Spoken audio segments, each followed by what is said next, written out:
On the environment right now, and animal advocates watching or asking drivers to watch for wildlife this season. The message is more important than ever as fall migration occurs amid the devastation of this year's historic wildfires. Joining us live to explain more is Tim Greseth, the executive director of the Oregon Wildlife Foundation. Good morning. Good morning. Thank you very much for having me. Absolutely. This is an important topic this time of year. Why is watching for wildlife so important, especially as we get into the fall and winter months? Yeah, I mean, you look around us and the animals are on the move, overhead, on the roads, pretty much everywhere. And actually, in another month or so, we'll have red-legged frogs moving out of Forest Park, trying to get down to wetlands to make the next generation of red-legged frogs. So it's all kinds of animals that are doing what they do every year, which is try to get ready for winter. Yeah. And so as a consequence, there are a lot of animals that are on our roads, and unfortunately, a lot of those animals get hit.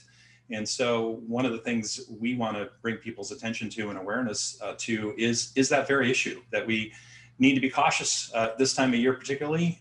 We have a lot of large animals who are doing their annual migration. They're moving from basically their summer kitchen to their winter kitchen with their kids.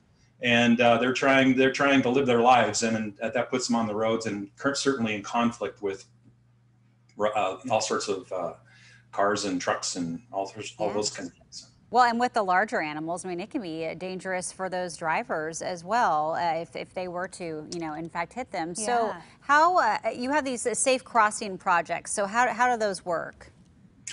Yeah, absolutely. We're involved with the actual construction of one currently in Central Oregon that will help primarily mule deer and elk pass safely underneath Highway 97.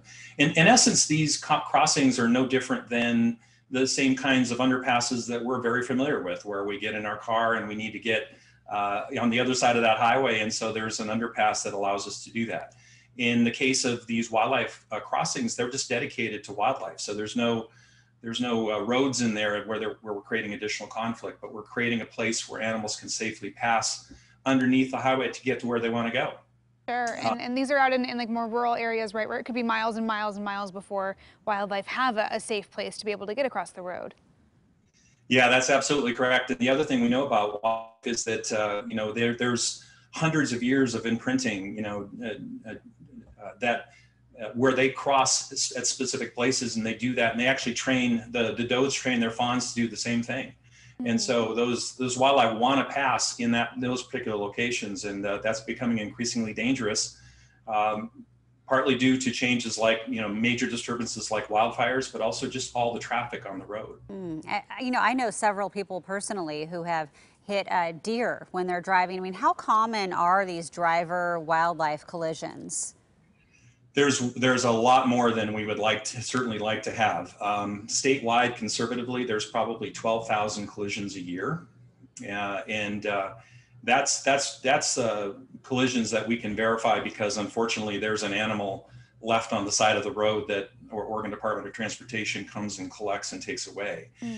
It doesn't account for all the animals that get hit and maybe wander off into the bush and die. So, and then to your point about drivers, yeah, on average, a year, there are hundreds actually of injuries, people injuries associated with these collisions, and millions of dollars in private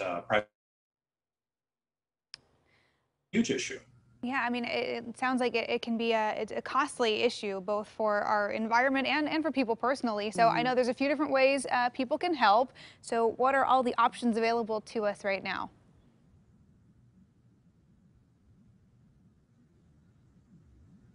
Looks like we're having some I was going to Yes, absolutely. I mean, the primary sorry. That's okay. The primary option available to us is just to be really safe. The primary way is for us to be really safe while we're driving. And particularly this time of year, fall and spring are those migration seasons where we need to be particularly attentive to wildlife that's near roads and on roads. And if you see one, there's probably more. So slowing down is really important. If you see wildlife in the road, get along, honk. That will scare them off the road, particularly, usually. But probably more importantly is we really need to build more wildlife underpasses. There needs to be more ways for wildlife to get safely from one side of the highway or road to the other. So we've actually created a special license plate, the Watch for Wildlife license plate. We're pre-selling those plates right now. Let me show it to you if I could. Mm-hmm. That's, Oh, see that? There we go. Nice. Yeah. So it features a mule deer and of course our beautiful Cascade Range mountains. It's a way for us to create funding, a source of funding for wildlife passes like we would really like to build on Highway 97 and other places. Yeah, very important projects. Sorry, Tim, I don't mean to cut you off. We're running out of time here, but it is a great initiative, one that will help our wildlife for generations to come. So we're going to put all the info on coin.com if you want to learn more about the Wildlife Foundation's efforts and pre-order a license plate for yourself. Thanks so much. Thank you very much. Appreciate it. Of course.